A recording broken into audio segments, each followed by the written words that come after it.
سندھ کے شہر حیدرآباد کے علاقے افندی ٹاؤن میں قائم مدنی مرکز فیضان مدینہ میں شعبہ مدنی کورسز کے تحت 63 دن کا مدنی تربیتی کورس، 30 دن کا فیضان قرآن و حدیث کورس اور 7 دن کا فیضان نماز کورس جاری ہے، جس میں مختلف علاقوں سے آئے ہوئے عاشقان رسول شریک ہیں۔ اس موقع پر رکن شورا حاجی محمد فاروق جیلانی اتاری نے بھی اسلامی بھائیوں کی رہنمائی فرمائی اور انہیں کورسز کی برکتیں بتائیں، جبکہ انہیں دعوت اسلامی کے 12 دینی کاموں کے حوالے سے بھی بتایا اور انہیں بھی اس میں بڑھ چڑھ کر حصہ لینے کی ترغیب دلائی۔ رکن شورا نے شرکاء کو نماز کی پابندی کرنے، قرآن کریم کی تلاوت کرنے اور مدنی قافلوں میں سفر کرنے کی ترغیب بھی دلائی، جبکہ ہفتہ وار سنت و برے اجتماع میں شرکت یقینی بنانے اور مدنی مذاکرہ دیکھنے کا ذہن بھی دیا۔ اس حوالے سے رکن شورا نے مدنی خبروں سے گفتگو کرتے ہوئے بتایا، یہ دعوت اسلامی کے کورس کیا ہے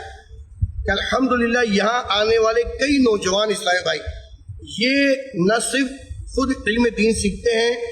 عمل کرتے ہیں، تہجد کے پابند بنتے ہیں، 5 نماز جماعت کے ساتھ پڑھنے کے پابند بنتے ہیں، نیکی کی دعوت دینے کے پابند بنتے ہیں، قرآن پاک کی تلاوت کا ذوق لے کے جاتے ہیں، علم دین کی بہاریں لوٹ کے جاتے ہیں، فرض علوم سیکھ کے جاتے ہیں۔ کورس میں شریک اسلامی بھائیوں نے اپنی اچھی نیتوں کا اظہار کیا اور مدنی خبروں کو اپنے تاثرات بھی دیے۔ میں نے 63 دن کا مدنی تربیت کورس کیا ہے، الحمدللہ اس میں بہت کچھ سکھایا جاتا ہے، نماز کے فرائض، نماز کے واجبات، نماز کی سنتیں۔ آخر میں رکن شورا حاجی محمد فاروق جیلانی اتاری نے اسلامی بھائیوں میں تحائف بھی تقسیم کیے۔